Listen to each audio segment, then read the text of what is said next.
guys, today in Two Feather Survival we're going to be talking about a wild plant known as Typha, otherwise known more commonly as cattails. Come with me.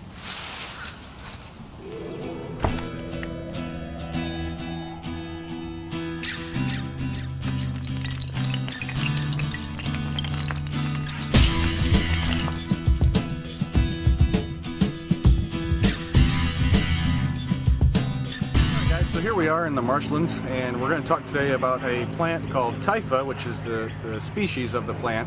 The individual genus doesn't really necessarily matter. Know that there's a few types of Typha, or otherwise known as cattails. You have a southern or a salt marsh styled cattail, which is actually behind me here. It's more of a smaller plant compared to the common cattail, which is a much larger plant, and people can very readily identify that plant by the large brown, what everybody calls the hot dog, or the cattail part of the cattail, which is actually the seed head and the female flowering part of the plant. So just behind me here you see a plant which has two what look like brown hot dogs, and they're separated with a big space. That space actually is one of the identifiers between the common cattail and the southern or the marshland or the more of a salt or brackwater cattail, which is exactly what this plant is. Beyond that, both of the leaf structures are exactly the same. They're both wild edibles. I can use them for multi-purposes, be it food, medicine, use the dried dowel shafts at the end of the season for makeshift arrows, atlatls, or for spindles for a fire set if I want to use that. The broad leaves of the plant make great weaving projects for mats, for anything of that sort. So, multi-use plant, and it's fabulous to actually know this one. It's very easily identified. Everybody realizes what it is. So we're going to look at this one a little bit closer. So come on. Okay guys, Typha or cattail. These plants are all a very long, slender, round type plant. The leaves are both unique to both of the species, be it common cattail or be it southern cattail, this is southern cattail that I have. The big difference in the leaf structures is the leaves on the southern cattail are a lot thinner, but you notice that as they start from the bottom of the stalk here and they start to work their way up to the top, they get kind of these little curlicues up at the top, and if I let go of some of this here, you'll see them kind of open up some. That's a huge identifier to this species of plant. The other thing that I want to look for, because there's one that I don't want to mistake, and the one that I don't want to mistake is one that's known as blue flag, which is part of the iris family. So you notice that all of the leaves radiate from a central stem here at the base of the plant. You'll notice that the root structure kind of is here at the bottom. This grows from what's known as a rhizome, and that's what helps to also spread this species of plant, and also the seed heads that shed off from the top. But all of these leaves actually start at the base and work their way up. In blue flag, which is an iris, these all look like a big fan at the base. So this is another key identifier. If I were to take off one of these leaves down here at the bottom, see if I can get a decent sample here. Put this down for a second. I'll give you a close view of this here in just a minute. But they're flat at the top. They're kind of what you would call a sword-like style leaf. But as I work my way down towards the bottom, I'll notice that it's flat at the front and rounded at the back. That is another key identifier for cattail. Blue flag, or wild iris, is a flat leaf that is also sword-like all the way to the base. The point that I'm trying to make here, gang, even though cattail we can tell is cattail because I've got these at the top, if I'm looking at a very young species of this plant, I might not be able to realize exactly what it is that I'm looking at. So knowing these identifiers is something that's going to keep you out of trouble. If I mistakenly identify what I think is cattail, but in fact in all actuality it is blue flag or an iris, that is a poisonous plant, and I don't want to make that mistake out in the wild. So very easy to identify when we've got the flowering heads at the top. However, it could be a huge mistake on my part if I misidentify this plant in a younger state, because both cattail and blue flag both like very moist and water type environments. You'll see them growing in and amongst each other sometimes, which is another reason I'm taking some time to explain the differences between cattail and blue flag. Alright gang, well, between the two species of cattail, whether it is southern cattail or common cattail, even though the leaf sizes are different in thickness and different in height, the common cattail is a very broad leaf, a lot wider than what I've got here in my hand. This is southern cattail that I have in my hand. However, one of the key identifiers to make sure that I don't have what is known as blue flag, if you can see here, the front of the leaf is fairly flat and the back side is actually rounded when I cut it off towards the base.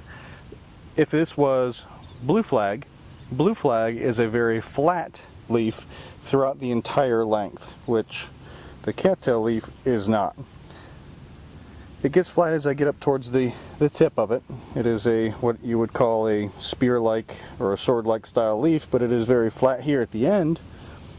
However, as I get back down towards the base here of the leaf, you see where this starts to get a more of a roundish oval type shape on the back side. That is the biggest identifier to make sure that I don't have blue flag when they're in their young state. So that is something that I definitely want to look at. So identifying cattail versus blue flag is something that you definitely want to take some time and make sure you've got the right plant.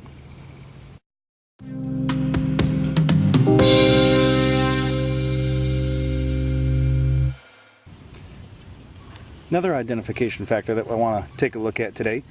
Notice the stems where they protrude out from the water. From the water line, it is a round stalk that all the leaves then attach to. Even though I get up more towards the top of some of these plants, it looks like it fans out. I'll pan up here just a little bit for you. See where these plants start to then fan out. If it was blue flag, the entire plant fans out right from the base of the stalk. The cattail is not in that fashion. The cattail from the base is very round. That is another big identifier between looking at cattail of the Typha species versus blue flag, which is of the iris species. Blue flag is a poisonous plant. When they're both young, and sometimes the southern version of cattail is very easily misidentified, and it is because of that simple fact. Alright guys, something that I should be able to also find within the standing grove of cattail, I should have old growth, which is what I've got here in my hand, coupled with new growth. And keep in mind this is southern cattail, so these are a little bit different than what you may be used to, but cattail nonetheless.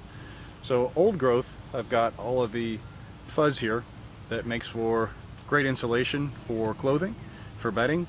It also is a fabulous fire starter, and I'm actually going to show you this as well. The other thing while we're on fire starting, don't forget about these dry cattail shafts from last year's standing growth. Make excellent bow drill sets, and they also make excellent arrow shafts for improvised arrows for out in the woodlands. So these type of things are all around, and if I get more of the traditional common cattail, this is going to be a lot thicker, and I've got an even stronger arrow shaft. The new growth you see here is intermixed within these two. So now that I've looked at the leaf structure, I've looked at the flower structure, I can more positively identify the fact that what I have is Typha, and it is a cattail that I can utilize as multiple sources for food, for shelter making, for arrow or for fire lighting, for insulation. The list is almost endless. One of the things that is commonly referred to about cattail is a lot of folks call it the grocery store of the woods.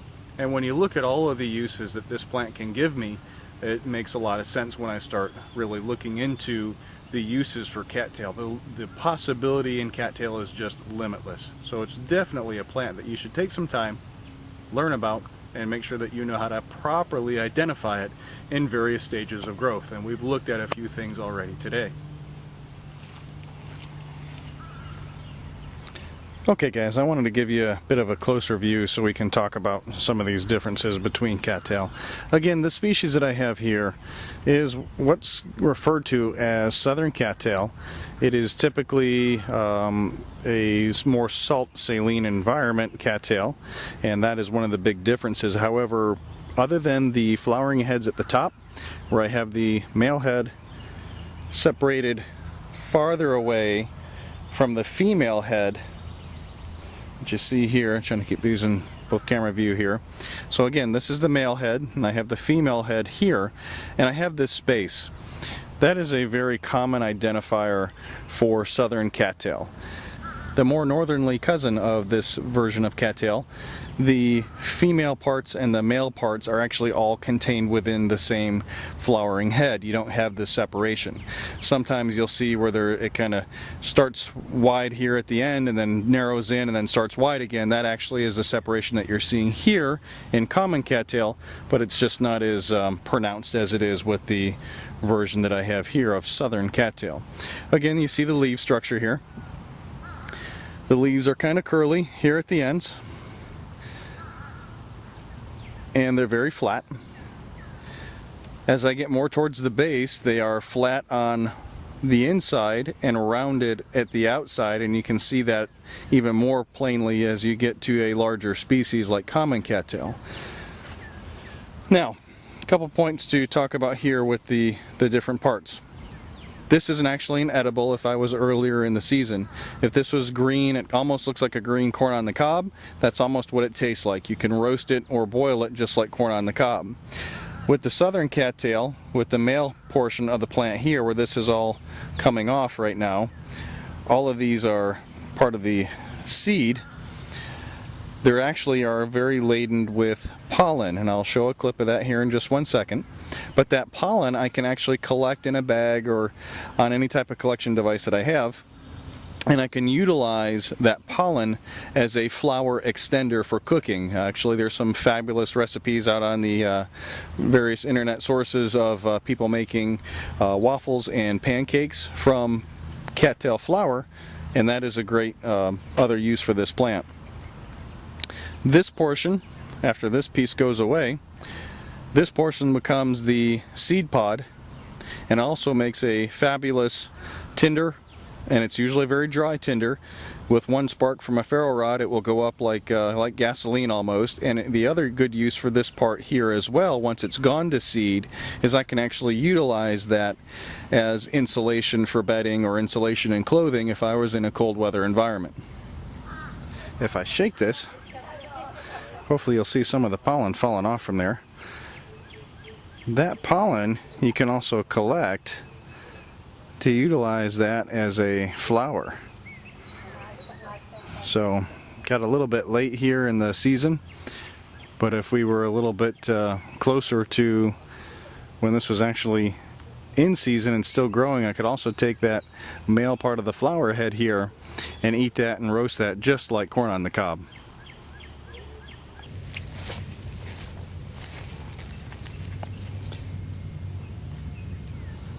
Okay, for harvesting of cattail, what I want to do, grab as close to the base as I can, simply pull up the plant, and I should get pretty much the entire stalk should come out. So, which is what I've got here. I'm going to reposition the camera here and I'll show you guys a little bit closer view. Okay, that should give you a little bit better view of the inside of the plant. This is the part that's edible. It tastes a lot like cucumber. I guess you could say is the closest thing that it tastes like. The clear juice type material that comes off from it makes a great salve for cuts, for burns, anything like that. It does have some antibacterial and antimicrobial properties to it. So not only do we have a plant that can provide fire, can provide shelter, can provide food, it also can provide medicine. So hence the name that everybody calls this. This is the grocery store of the woods. So that's what the inside looks like, and this white section here along the base is the edible portion of the plant. Alright guys, well that's all I've got time for today. Hope that you've learned something today. Hope that you can now hopefully go out and properly identify cattail. Remember, consult field guides, consult what we like to call an expert.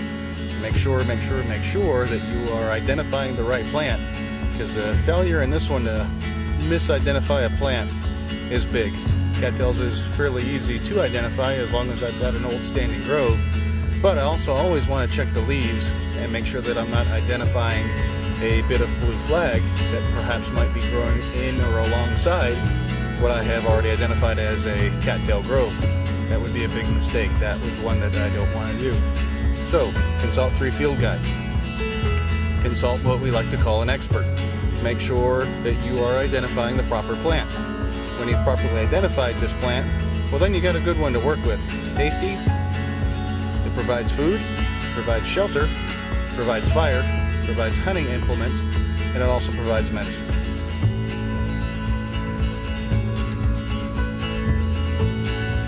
Cattails. Identify them. Have a great day, guys. We'll see you.